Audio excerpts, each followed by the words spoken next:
Greetings and salutations. My name is Harith Nelson, and once again, I slang houses. If this is your first time here, welcome. However, I urge you to go back and start with episode 1 of this series, which covers researching the city you're planning on moving to and the schools in that area that your child or children will attend. If you've already seen that episode, then you're in the right place. Today, we're going to cover the dreaded moving budget. Now, as you may know, moving out of state won't be cheap. The average cost of hiring professional movers for an out-of-state move is $4,890. Keep in mind that even when you're planning a DIY move, you'll have to pay for a truck rental or container, moving supplies, and various other expenses. To figure out your budget, start with how much you are willing and able to spend on the move.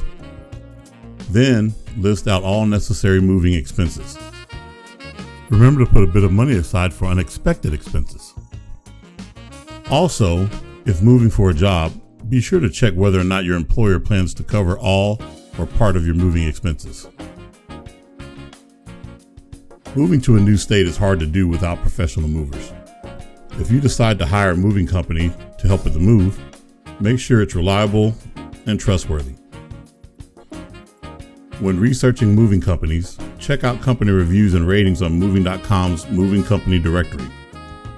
This directory includes customer reviews, the moving company's US DOT number, Better Business Bureau rating, any official complaints filed with the FMCSA, and whether the moving company has any association with the American Moving and Storage Association. I recommend contacting at least 3 to 4 moving companies to obtain a quote. Take note, movers should perform either an in-person inspection or a video survey of your belongings before giving you a quote. If the mover gives you a quote over the internet without looking at your belongings, or gives you a quote that seems too good to be true, sound the alarm. These are 2 major red flags that shouldn't be ignored.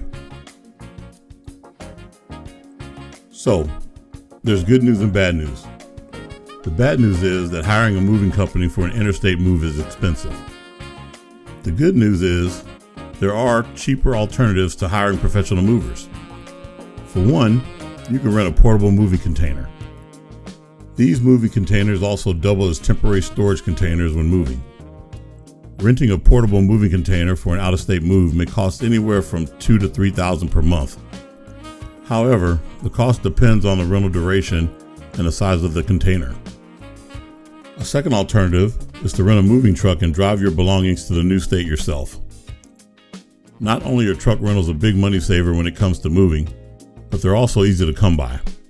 Several truck rental options to choose from include U-Haul, Budget, Enterprise, and Penske. Finally, if moving a household of belongings a long distance, consider using a large freight moving trailer instead of a moving company. Several popular freight trailer companies include U-Pack, Estes Sheer Move, and Old Dominion Household Services.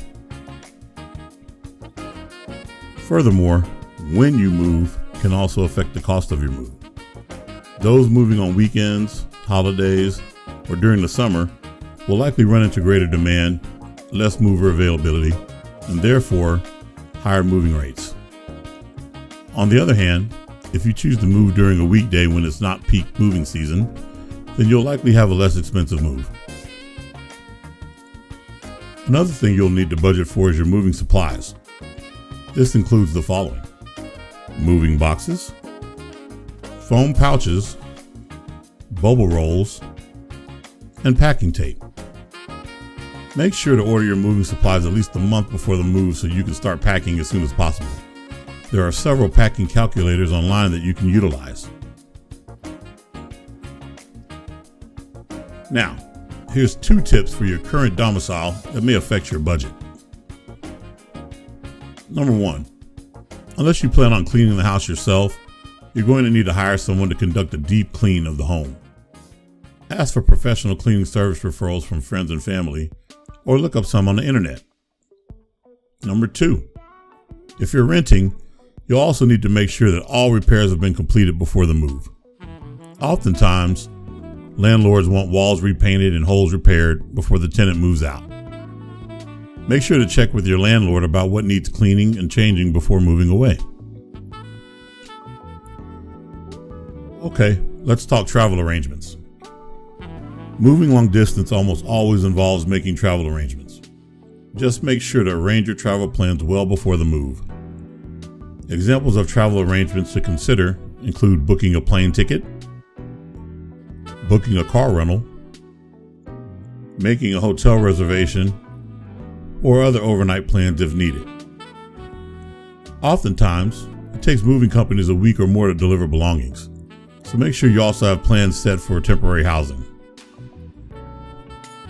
Finally, unless you're planning on driving your car to the new home, you're going to need to arrange for a car shipping service to do it for you. There are multiple shipping options to consider, including shipping the car via Amtrak's Auto Train, hiring a professional driver to drive it for you, or using an auto transport company.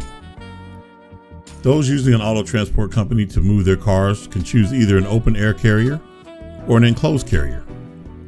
The most popular option is the open air carrier, which holds multiple cars and is usually more affordable than the alternatives. Well, that's it for this episode. Please join us on our next episode in the series, where we'll talk about everything else involved with an out-of-state or city move. And again, if you're planning on moving to the greater Houston area, give me a shout. My contact info is at the end of the video. Again, my name is Harith, and I slang houses for Redfin. Thank you.